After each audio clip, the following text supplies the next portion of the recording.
পরিচালনা করার দেশনেত্রী বেগম খালেদা জিয়ার দোয়া ও মোনাজাত আয়োজনে বাহাদুরপুর এবং চর কমিশনা ৭, ৮ ও ৯ নং ওয়ার্ডের বিএনপি ও অঙ্গ সহযোগী সংগঠন কাজীরচর মুলাদি বরিশাল। বেগম খালেদা জিয়া বাংলাদেশের জাতীয়বাদী দল বিএনপির চেয়ারপারসন, যিনি ১৯৯১ সাল থেকে ৩ বার বাংলাদেশের প্রধানমন্ত্রী হিসেবে দায়িত্ব পালন করেছিলেন। তিনি বাংলাদেশের প্রথম নারী প্রধানমন্ত্রী এবং মুসলিম বিশ্বের দ্বিতীয় নির্বাচিত নারী সরকার প্রধান।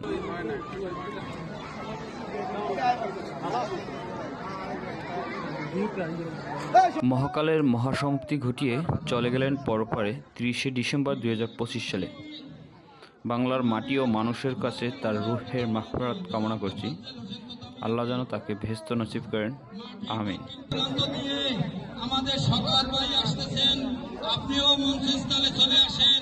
আপনি মুরব্বী, আপনিও আপনার মঞ্চস্থলে আপনার আসন গ্রহণ করার জন্য আপনাকে বিনীতভাবে অনুরোধ করছি। প্রধানমন্ত্রী, সফল প্রধানমন্ত্রী, ৩ বারের সফল প্রধানমন্ত্রী এবং আপোষহীন নেত্রী, দলের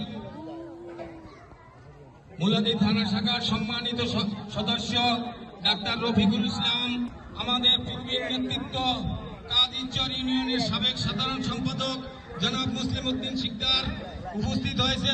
মানুষ হয়েছে এবং তার দাপনে গিয়ে অনেক মানুষ মারাও গিয়েছে। আপনারা হয়তোবা জানেন, অনেকে হয়তোবা জানেন না, কিন্তু আমি যারা তার দাপনে আমার হক তারেক জিয়া জিন্দাবাদ।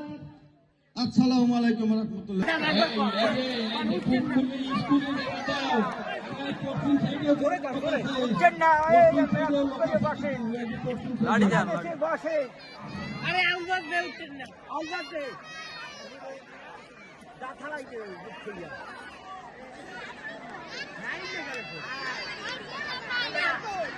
চলে গেল আমাদের মাঠ থেকে দেশনেত্রী বেগম খালেদা জিয়া।